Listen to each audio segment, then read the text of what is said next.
The lawyer's hands were shaking so badly, she couldn't open her briefcase. And when she finally looked up at the mother standing in the driveway, her voice cracked. "Ma'am, what have you done?" Everyone in the neighborhood had watched Margaret Sterling change every lock on her house that morning. They'd seen her reprogram the gate code, bolt the garage, and install chains on the side door. Her daughter Rachel had been locked out for good, or so Margaret thought. But when that lawyer pulled up 3 hours later, pale as snow and clutching a folder like it was evidence at a crime scene, the entire street knew something had gone horribly, terribly wrong. Before I tell you what happened next, tell me in the comments where you're watching from. I love knowing who's listening. Margaret Sterling had raised her daughter alone. Rachel's father died when the girl was 6, and Margaret had poured everything into that child. Ballet recitals, college tuition, late-night talks about life and responsibility. But somewhere along the way, Rachel changed. Or maybe she'd always been this way and Margaret had simply refused to see it. The lie started small. A borrowed $50 never returned.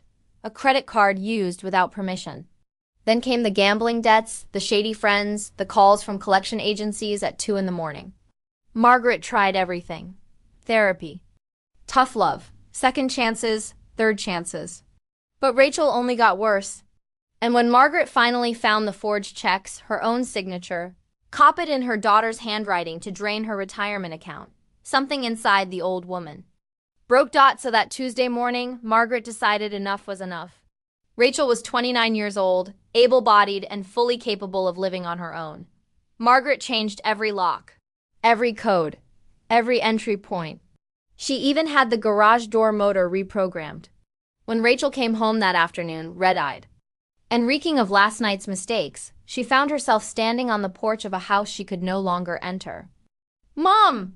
Rachel had pounded on the door, her voice sharp with disbelief. "Mom, open up! What is this?" Margaret stood on the other side, her hand pressed flat against the wood, her heart hammering in her chest. She didn't answer. She couldn't. If she opened that door, if she looked into her daughter's eyes, she knew she'd crumble. So she stood there in silence, listening to Rachel's fists beat against the frame, listening to the shouting turn to pleading, and then, finally, to nothing. When Margaret looked through the peephole an hour later, the porch was empty. Rachel was gone. The neighbors had seen it all. Mrs. Alvarez from across the street. Old Mr. Kim watering his roses. The couple with the twin girls who always rode there. Bikes past Margaret's house. They didn't say anything, but Margaret could feel their eyes on her for the rest of the day. Judging, wondering, whispering. And Margaret told herself she'd done the right thing. That this was what Rachel needed. A wake-up call. A hard lesson. She told herself that over and over, even as the house felt emptier than it ever had before. But then the lawyer showed up. Her name was Sarah Lowell, and she arrived in a silver sedan that looked too expensive for the neighborhood. She was young, mid-30s maybe, with wire-rimmed glasses and a blazer that didn't quite fit. When she stepped out of the car, she was already fumbling with her briefcase, her movements jerky and panicked. Margaret had been in the front yard, pulling weeds from the flower bed, anything to keep her hands busy, to keep her mind from circling back to Rachel, when the woman approached. "Mrs. Sterling?" The lawyer's voice was thin, strained. Margaret straightened, brushing dirt from her knees. "That's me." The lawyer tried to open her briefcase. Her hands trembled so violently that the latches wouldn't catch. She fumbled once, twice, then finally gave up and just held the case against her chest like a shield. When she looked up at Margaret, her face was sheet white. "Ma'am," she said, and her voice cracked on the word. "What have you done?" Margaret felt something cold slide down her spine. "I'm sorry. Do I know you?" "My name is Sarah Lowell. I'm an estate attorney." She swallowed hard, and Margaret saw her throat tighten. "I've been trying to reach you for 3 days. Your phone's been going to voicemail." Margaret had unplugged the landline, silenced her cell. She hadn't wanted to hear Rachel's voice, hadn't wanted to risk giving in. But now, looking at this trembling woman in her driveway, she felt the first whisper of dread curl around her ribs. "What's this about?" Margaret asked. Sarah finally managed to open the briefcase. She pulled out a folder, and Margaret could see her hands shaking as she held it out. "It's about your daughter." The world seemed to narrow. The sounds of the neighborhood, the distant lawnmower, the birds, Mrs. Alvarez's wind chimes, all faded into white noise. What about Rachel? Sarah took a breath.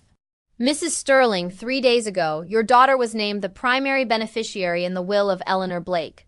Margaret stared at her. The name meant nothing.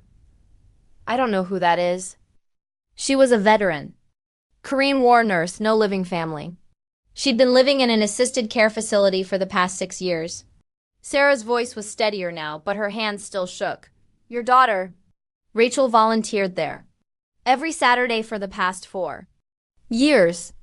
She'd sit with Mrs. Blake, read to her, do her nails, braid her hair. When Mrs. Blake passed last week, she left everything to Rachel. Her house, her savings, everything. Margaret felt the ground tilt beneath her. That's not possible. It's very possible, ma'am. I have the documents right here. Sarah held out the folder, but Margaret couldn't move. Couldn't breathe. Mrs. Blake's estate is worth approximately $1.2 million. The house alone is valued at $800,000. Your daughter is now a wealthy woman. She was trying to tell you. She came to your door 3 days ago to share the news, but Sarah's voice trailed off. She didn't need to finish the sentence. Margaret thought about that afternoon. Rachel pounding on the door, the desperation in her voice. Mom, please. I need to talk to you. Please, Dot. And Margaret had stood there, silent.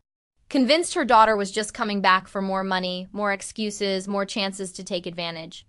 She'd been so certain she was doing the right thing, teaching Rachel a lesson. Setting a boundary, but she'd been wrong. Mrs. Alvarez was. Standing on her porch now, one hand covering her mouth, Mr. Kim had stopped watering his roses. The couple with the twin girls had paused their bikes at the end of the driveway. They were all watching. They'd all seen Rachel get locked out, and now they were seeing this. Where is she? Margaret's voice came out hoarse, broken. Where's my daughter? Sarah hesitated. She's been staying at a motel downtown. The Sandpiper Inn. She asked me to come here to explain. She said she didn't want you to hear it from anyone else. She said ... Sarah's voice softened. She said she wanted you to know that she forgives you. Margaret felt her knees buckle. She caught herself on the mailbox, her vision blurring. All those years, all those mistakes, and Rachel had been trying. She'd been volunteering. She'd been sitting with a lonely old woman every Saturday, giving her time, her presence, her heart. And Margaret had missed it. Had been so focused on the past, on the anger and the disappointment, that she'd missed what her daughter had become. I need to see her, Margaret whispered. Sarah nodded. She's waiting for you. She's been waiting. Margaret didn't remember getting in her car. Didn't remember the drive to the Sandpiper Inn, but she remembered walking into that dingy motel room and seeing Rachel sitting on the edge of the bed, her face gaunt and tired. And when their eyes met, Rachel didn't look angry. She didn't look triumphant. She just looked sad. Mom, Rachel said quietly. And Margaret broke. She crossed the room in 3 strides and pulled her daughter into her arms, holding her the way. She hadn't since Rachel was a child. I'm sorry, she choked out. God, Rachel, I'm so sorry. Rachel's arms came up slowly, wrapping around her mother's shoulders. I was trying to tell you, she whispered. I wanted you to be proud of me. I am, Margaret said, tears streaming down her face. I'm so proud of you. Outside, through the thin motel room window, the evening sun was setting. And somewhere across town, in Margaret Sterling's empty house, the locks she'd changed that. Morning were still holding fast, but it didn't matter anymore. Because the door that really mattered, the one that had been closed for so long, had finally opened again. Because forgiveness doesn't announce itself with fanfare, it waits in the quiet spaces. In the moments when pride finally steps aside and love walks back in. And sometimes, the strongest lock we ever break is the one we built around our own hearts. If this story touched you, I'd love to hear your thoughts in the comments below. Have you ever misjudged someone you loved? How did you find your way back?